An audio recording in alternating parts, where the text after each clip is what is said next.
நண்பர்களுக்கு வணக்கம்.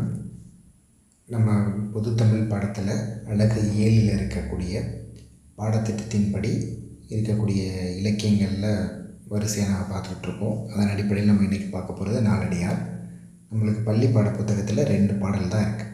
அவங்க சிலபஸ்லேயே மென்ஷன் பண்ணியிருக்காங்க. பாடப்புத்தகத்தை மீன்ஸ் 10ஆம் வகுப்பு தரத்துலேருந்து தான் கேட்கப்படும் கேள்விகள் அப்படின்றப்ப நம்ம பள்ளி பாடப்புத்தகத்துக்கு தான் அதிக முக்கியத்துவம் கொடுக்கணும். சரிங்களா? அப்போ நாலடியார் நம்மளுக்கு 2 பாடல் தான் இருக்குது. ஒன்று பழைய புத்தகத்தில் ஒரு பாடல் அண்டு புதிய புத்தகத்தில் ஒரு பாடல் இருக்குது. அந்த 2 பாடல் நம்ம இப்போ கிளியராக பார்த்துடலாம். நான் பார்க்குறதுக்கு முன்னாடி ஒரு சில எக்ஸ்ட்ரா டீட்டெயில் அண்டு கொஞ்சம் எக்ஸ்பிளைன் பண்ணிடுறேன். நாலடியார் அண்ட் அதோட ஆசிரியர் பற்றி. ஸோ நாலடியார் பாடல்களை இயற்றியது யார் அப்படின்னா சமண முனிவர். சமண முனிவர்ன்றது சிங்கிள் ஆளா சார் அப்படின்னா இல்லை, ஐயோ பல மனிதர்கள் சேர்ந்து இயற்றப்பட்டது நாலடியார். புரியுதுங்களா? இப்போ இந்த நாலடியாரை தொகுத்தது யார் அப்படின்னு ஒரு கேள்வி கேட்பாங்க. ஜென்ரலாக புக்கை தாண்டி போகிறதுக்கு வாய்ப்பு குறைவு இந்த தடவை பொது சிலபஸின் படி. பட் இருந்தாலும் நம்ம சில இம்பார்ட்டன்ட் டீட்டெயில்ஸ் தெரிஞ்சுக்கிறது முக்கியம். இப்போ நாலடியாரை தொகுத்தது யார் அப்படின்னா பதுமனார். பிகாஸ் ஒரு ஆள் எழுதலை, இதை பல சமண முனிவர்கள் எழுதி தொகுக்கப்பட்டது. அதை தொகுத்தது யார் அப்படின்னா பதுமனார். இன்னொருத்தர் இருக்கார், அவரும் தொகுத்தவர் தான். அவர் யாருன்னா தருமர். இவர் எப்படி சார் தொகுத்தார் அப்படின்னா நாலடியாரை முப்பாலாக தொகுத்தார். அது என்ன முப்பாலாக அப்படின்னா அறம், பொருள், ஓகேங்களா, அறம், பொருள், இன்பம். இது எங்கேயோ பார்த்த மாதிரி இருக்கா? திருக்குறளில் பார்த்துருக்கோம். இப்போ அறம், பொருள், இன்பம் அப்படின்றது 3 பால்களாக, அறத்துப்பால், பொருட்பால், இன்பத்துப்பால் அப்படின்னு 3 பால்களாக நாலடியாரை பிரித்து தொகுத்தவர் யார் அப்படின்னா தருமர். நாலடியாரை தொகுத்தவர் யார் நம்மளுக்கு கேட்டாங்கன்னா பதுமனார். புரியுதா? 2 வித்தியாசம் இருக்குது. நாலடியாரை தொகுத்தவர் பதுமனார், முப்பாலாக தொகுத்தவர் தருமர். அது என்ன சார் முப்பாலாக அப்படின்னா அறத்துப்பால், பொருட்பால், இன்பத்துப்பால். திருக்குறள் மாறியே தொகுத்திருக்காங்களா? அதனால தான் இந்த நாலடியாருக்கு வேறு பெயர் என்ன அப்படின்னா குட்டி திருக்குறள். பிகாஸ் அது திருக்குறளுக்கு இருக்கக்கூடிய அனைத்து பண்புகளும் திருக்குறள் மாதிரியே இருக்கக்கூடிய, திருக்குறள் மாதிரியே அறக்கருத்துக்களை பேசக்கூடியதனால் நாலடியாருக்கு வேறு ஒரு பெயர் இருக்குது. அது என்னென்னா குட்டி திருக்குறள் அப்படின்னு சொல்லுவாங்க. குட்டி திருக்குறள். இந்த நாலடியார் குட்டி திருக்குறள்னு ஒரு பேர் தான் சார் இருக்கா சார் அப்படின்னா இல்லை, இன்னும் 2-3 பேர் இருக்குது. அது என்னென்னா வேளாண் வேதம். வேளாண் வேதம்னு சொன்னாலும் எனக்கு நாலடியார் தான். குட்டி திருக்குறள்னு சொன்னாலும் நாலடியார் தான். நாலடி நானூறுன்னு சொன்னாலும் நாலடியார். நாலடி நானூறுன்னு சொன்னாலும் நாலடியார் தான். அதாவது ஒவ்வொரு பாடலும் 4 அடிகளை கொண்டது, 400 வெண்பாக்களால் ஆனது. நாலடியார் 400 வெண்பாக்களால் ஆனது. அதனால தான் நாலடி 400ன்னு பெயர் பெற்றது. ஓகேவா? வேளாண் வேதம், குட்டி திருக்குறள், நாலடி 400 இப்படிலாம் சொல்லக்கூடியது எந்த நூல்? நம்மளுக்கு நாலடியார். இப்போ இங்கே அறத்துப்பால், பொருள்பால், இன்பத்துப்பால் பார்த்தோம் இல்லையா? அங்கே திருக்குறள் மாதிரியே இது டிவைட் ஆகிருக்கு. இது மொத்தம் திருக்குறள் மாதிரியே இது எத்தனை அதிகாரங்கள் கொண்டது அப்படின்னா 40 அதிகாரம் கொண்டது. அப்போ இந்த 40 இதில் பிரிக்கலாமா? அறத்துப்பாலில் 13 அதிகாரம், பொருட்பாலில் 24 அதிகாரம், இன்பத்துப்பாலில் 3 அதிகாரம். அப்போ மொத்தம் 40 அதிகாரங்கள் கொண்டது நம்மளுக்கு நாலடியார். அண்டு ஜியு போப் இருக்கார் இல்லையா? ஜியு போப் இவர் தான் நாலடியாரை இங்கிலீஷில் ட்ரான்ஸ்லேட் பண்ணுறார். அப்போது நாலடியாரை இங்கிலீஷில் ட்ரான்ஸ்லேட் பண்ணது யாருன்னு கேட்பாங்க, ஜியு போப். இதை தாண்டி முக்கியமான கொஷின்னா இது நாலடியார் 11 கீழ்கணக்கு நூல்களில் ஒன்று. அதை 4 மணிக்கடிகை எழுதுகிறப்பவே நான் சொல்லியிருப்பேன். 11 கீழ்கணக்கு நூல்களில் உள்ள ஒரே தொகை நூல் எது அப்படின்னா நாலடியார் தான். 11 கீழ்கணக்கு நூல்களில் இருக்கக்கூடிய ஒரே தொகை நூல் நாலடியார் தான். நாலடியார் அற இலக்கியங்களை பற்றி பேசக்கூடிய ஓரளவு ஒரு முக்கியமான டீட்டெயில்ஸ் உங்களுக்கு கொடுத்துட்டேன். ஸோ பள்ளி பாடப்புத்தகத்தில் நாலடியாரை பற்றி நூல் குறிப்பில் என்ன இருக்குன்னு பார்த்துடலாம். கீழ்கணக்கு நூல்களில் ஒன்று சொல்லியாச்சு. இந்நூல் 400 பாடல்களை கொண்டது சொல்லிட்டோம். அறக்கருத்துக்களை கூறுவது நாலடி 400 அப்படின்னு சிறப்பு பெயர் இதற்கு உண்டு. சமண முனிவர்கள் பலரால் பாடப்பட்டது. ஓகேவா? இப்போ 11 கீழ்கணக்கு நூலுக்கு ஒரு விளக்கம் கொடுக்குறாங்க. இந்த விளக்கம் உங்களுக்கு 4 மணிக்கடிகை வீடியோ பார்த்திங்கன்னா அதிலே நம்ம கிளியராக கொடுத்துருப்போம். அதை தான் இங்கே கொடுத்துருக்காங்க. சங்க இலக்கியங்கள் எனப்படுவை என்னென்னா 10 பாட்டும் 8 தொகையும். ஸோ 10 பாட்டு 8 தொகை மட்டும்தான் சங்க இலக்கியங்கள். இந்த 10 பாட்டு 8 தொகை தான் எனக்கு என்ன 11 மேல் கணக்கு நூல்கள்னு சொல்லுவோம். அப்போது டைரெக்டாக சங்க இலக்கியம் அப்படின்றது 11 மேல் கணக்கு நூல்கள் மட்டும்தான். ஓகேவா? அதுதான் இங்கே சொல்கிறாங்க. சங்க நூல்களுக்கு பின் தோன்றியது தான் எனக்கு 11 கீழ்கணக்கு நூல்கள். இத்தொகுப்பில் 18 நூல்கள் இருக்குது. 11 கீழ்கணக்கு நூல்களில் பெரும்பாலும் அறக்கருத்துக்கள் தான். ஓகேவா? பெரும்பாலும் அறக்கருத்துக்களை பேசக்கூடியதான் 11 கீழ்கணக்கு நூல்கள். ஓகேங்களா? அதே மாதிரி புதிய புத்தகத்தில் ஆசிரியர் குறிப்பில் என்ன இருக்குன்னு பார்த்துக்கலாம். நாலடியார் சமண முனிவர்கள் பலரால் இயற்றப்பட்ட நூல். இந்நூல் 11 கீழ்கணக்கு. அங்கே 4 அடி 400 பார்த்தோமா? இப்போ எக்ஸ்ட்ரா இங்கே என்ன பார்க்குறோம்? வேளாண் வேதம் சொன்னது தான். அறம், பொருள், இன்பம் அப்படின்ற முப்பாலாக பகுக்கப்பட்டது. ஸோ நாலடியாரை முப்பாலாக பகுத்தவர் தருமர். ஓகேவா? இது ரொம்ப முக்கியமானது. 4ம் 2ம் சொல்லுக்குருதி அப்படின்னு நாலடியாரை சொல்கிறாங்க. அப்போது நாலடியாரை 4ம் 2ம் சொல்லுக்குருதி. இப்போ கொஷின் இப்படி கேட்கலாம், தமிழ் இலக்கியங்களில் சொல்லுக்குருதியாக போற்றப்படும் இலக்கியங்கள் எது அப்படின்னு கேட்டாங்கன்னா நாலடியார். அதான் 4ம் 2 அப்படின்றது திருக்குறள். ஓகேவா? அப்போ நாலடியார் தான். நாலடியாரும் திருக்குறளும் தமிழ் இலக்கியங்களில் சொல்லுக்குருதியாகவே போற்றப்படுகின்றன. இதுதான் நம்மளுக்கு நாலடியார் பற்றி புத்தகத்தில் இருக்கக்கூடிய தகவல். அதை தாண்டி வெளியில் இருக்கக்கூடிய தகவல் நான் உங்களுக்கு சொல்லியிருக்கேன். இப்போ நம்ம பாடல்களுக்கு போயிடலாம். பழைய புத்தகத்தில் இருக்க ஒரு பாடல் வரிகள் ரொம்ப முக்கியம். ஏன்னா டைரெக்டாக நம்மளுக்கு சிலபஸில் வரிகள் இதுவே இருக்கனால, பேரே இருக்கிறதுனால வரிகள் கேட்குறதுக்கு ரொம்ப முக்கியம். வரிகளுக்கு கேட்க வாய்ப்புகள் அதிகம்.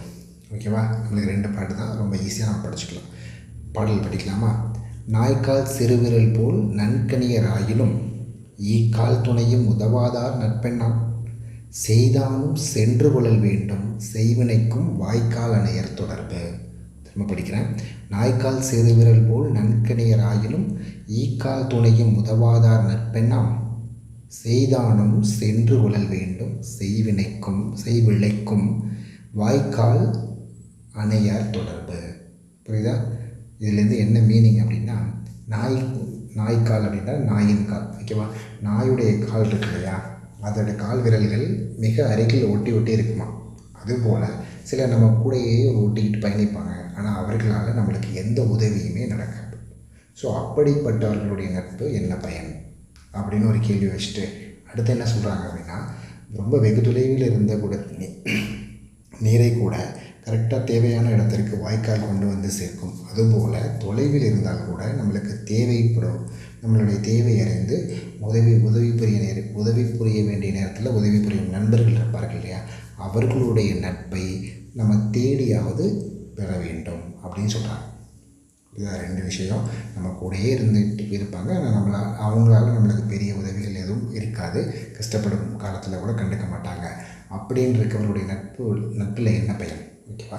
தூரத்தில் இருந்தால் கூட வாய்க்கால் நீரை கரெக்டாக கொண்டு போய் சேர்க்குது இல்லையா, அது மாதிரி சில நட்புகள் இருக்கும். அந்த நட்புகளை தேடி செல்லுங்கள்.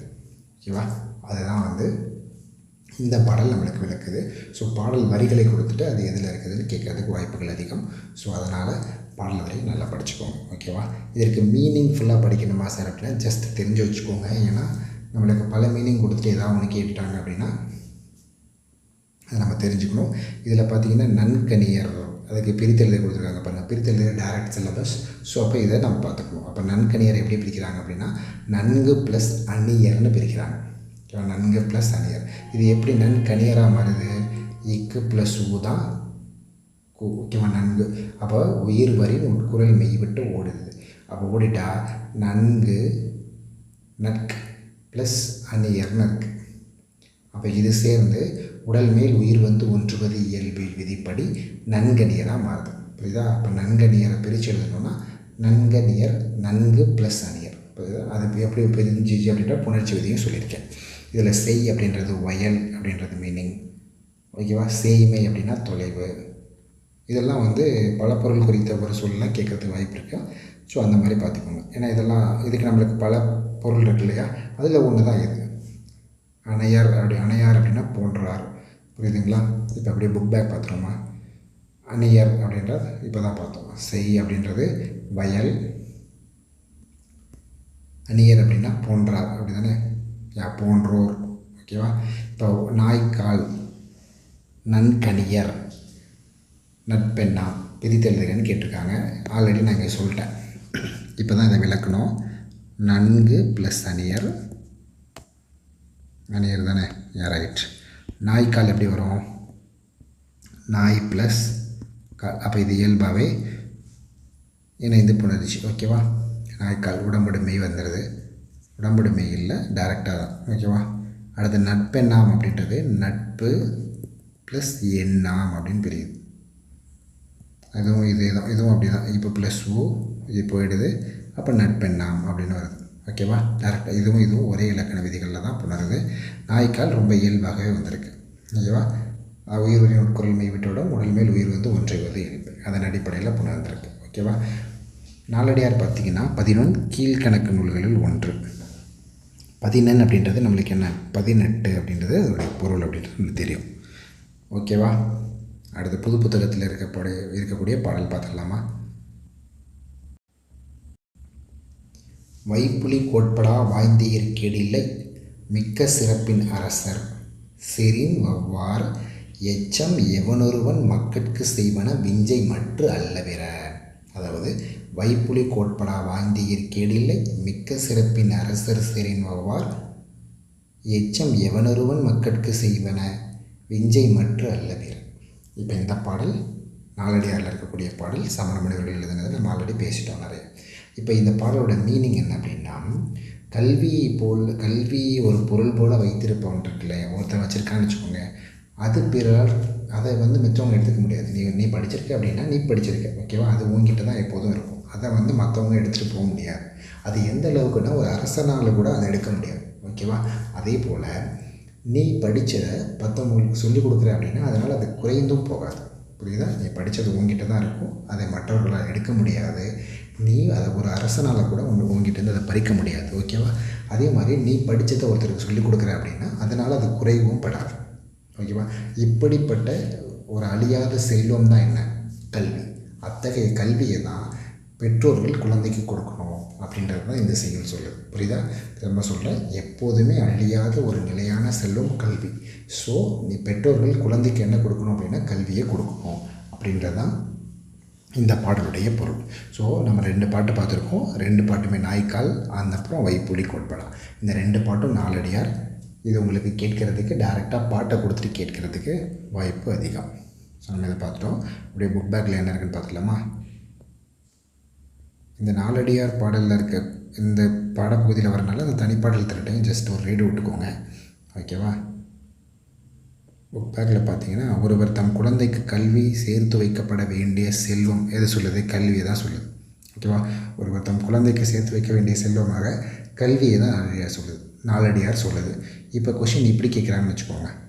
இதை ஃபுல்லாக கொடுத்துட்டு, அதாவது ஒருவர் தம் குழந்தைக்கு சேர்த்து வைக்க வேண்டிய செல்வமாக கல்வியை குறிப்பிடும் இலக்கியம் எதுன்னு கேட்டாங்கன்னா நாலடியார். ஸோ அப்படியே நம்ம கேள்வியை அணுகணும். கல்வியை போல் டாஸ் செல்வம் வேறு இல்லை. எது?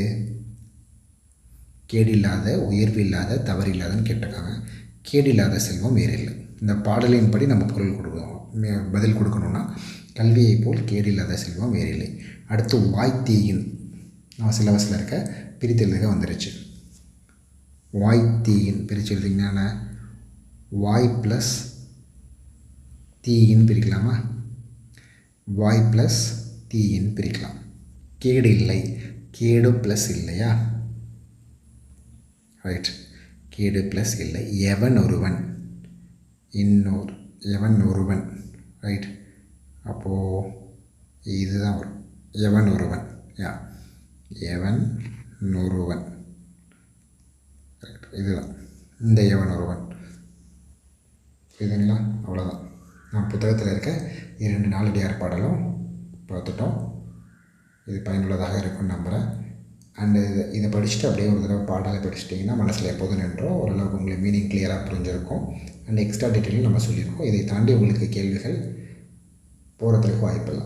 அதனால் ரிப்பீட்டடாக ரிவைஸ் பண்ணுங்கள் அண்ட் ப்ராக்டிஸ் பண்ணுங்கள். ஃபார் மோர் டீட்டெயில்ஸ் ஃபாலோ பண்ணுங்கள். நன்றி, வணக்கம்.